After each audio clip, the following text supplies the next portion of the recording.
బీజేపీలో వర్గపోరు ముదురుతోంది. కడప జిల్లాలో ఇటీవల అల్ట్రాటెక్ కంపెనీ సిమెంట్ ఫ్యాక్టరీ మూత వేయించేటంత వరకు బీజేపీ ఎమ్మెల్యే ఆదినారాయణ రెడ్డి వ్యవహారం సాగింది. అది చాలా పెద్ద దుమారం రేపింది. అయితే ఆయన మాత్రం తగ్గేదేలా అంటున్నారు. ముఖ్యంగా అల్ట్రాటెక్ కంపెనీలో లోడింగ్, అన్లోడింగ్, ప్యాకేజింగ్ ఇలాంటి వ్యవహారాల కాంట్రాక్ట్లన్నీ తమకే ఇవ్వాలి అన్నది ఆయన పట్టుదల. తమకు కాకుండా వైఎస్ఆర్సీపీ అనుకూలురికి అలాంటి వ్యవహారాలు కట్టబెడితే సహించబోను అంటూ ఆయన చెప్పుకొస్తున్నారు. అదే సమయంలో వైఎస్ఆర్సీపీ నేతలకి అల్ట్రాటెక్ కంపెనీలో కాంట్రాక్టులు కొనసాగడం వెనక సీఎం రమేష్ నాయుడి పాత్ర ఉంది అనేటువంటి రీతిలో ఆయన వాదన ఉంది. సీఎం రమేష్ కడప జిల్లాకు చెందినటువంటి నాయకుడైనప్పటికీ ప్రస్తుతం ఆయన అనకాపల్లి నుంచి బీజేపీ తరపున ఎంపీగా ప్రాతినిధ్యం వహిస్తున్నారు. అనకాపల్లి నుంచి ఇప్పుడు లోక్సభకి ప్రాతినిధ్యం వహించిన, అంతకుముందు రాజ్యసభలో ఆయన 2 మార్లు ఎంపీగా ఉన్న, ఎప్పుడు తన సొంత జిల్లా విషయంలో మాత్రం ఆయన వేలెట్టడం అనేది ఆనవాయితీ. సొంత కడప జిల్లాకు సంబంధించి అనేక అంశాల్లో సీఎం రమేష్ ఆయన సోదరుడు తమ హవా నడిపించుకునేటువంటి ప్రయత్నం సాగిస్తూ వస్తుంటారు. ఇదే ఇప్పుడు ఆదినారాయణ రెడ్డికి మంట పుట్టిస్తోంది. పైగా సీఎం రమేష్ వైఎస్ఆర్సీపీ నాయకులకి అనుకూలంగా ఉన్నారు. అవినాష్ రెడ్డి, రామసుబ్బారెడ్డి ఇలాంటి నాయకులందరికీ నేటికి కాంట్రాక్టులు కొనసాగుతుండడం వెనక సీఎం రమేష్ పాత్ర ఉంది అన్నది ఆదినారాయణ రెడ్డి అభిప్రాయం.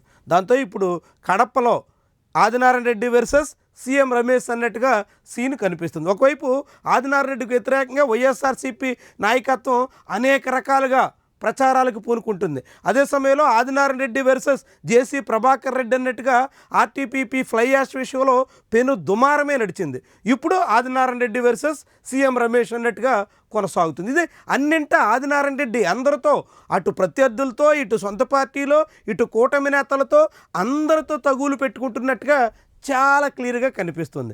అయినప్పటికీ ఆదినారాయణ రెడ్డిని బీజేపీ అధిష్టానం కానీ, తెలుగుదేశం పార్టీ రాష్ట్ర ప్రభుత్వ ముఖ్యమంత్రి కానీ ఎవ్వరూ నియంత్రించలేకపోతున్నారు అనేటువంటి అభిప్రాయం కూడా వినిపిస్తుంది. వీళ్ళెవ్వరి మాటను ఆదినారాయణ రెడ్డి ఖాతరు చేయడం లేదు అనేటువంటి రీతిలో ఇప్పుడు కామెంట్స్ వస్తున్నాయి. మరి ఎందుకని ఇలాంటి పరిస్థితి కొనసాగుతుంది? సీఎం రమేష్ మీద ఇలాంటి విమర్శలకు దిగుతున్నటువంటి తరుణంలో ఆయన ఎట్లా స్పందిస్తారు?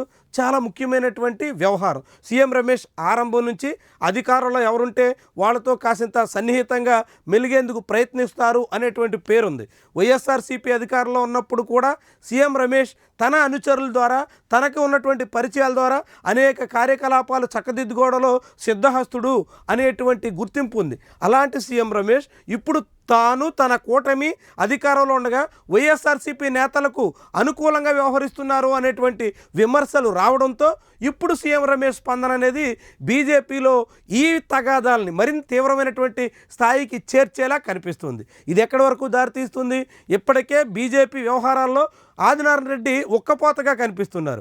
బీజేపీ నాయకత్వం తీరు మీద ఆయన చాలా అసంతృప్తితో ఉన్నారు. ఇప్పుడు సీఎం రమేష్ మీద పరోక్షంగా కామెంట్ చేసినటువంటి తరుణంలో ఆయన ఎలాంటి నిర్ణయాలు తీసుకుంటారు, ఏ రీతిని స్పందిస్తారు, సీఎం రమేష్ స్పందన ఎట్లా ఉంటుంది, ఇవన్నీ కూడా బీజేపీలో ఒక అనైక్యతకి, వర్గపోరికి, విభేదాలకి, వివాదాలకి అన్నింటికీ కేంద్రంగా మారే అవకాశం అయితే స్పష్టంగా కనిపిస్తోంది.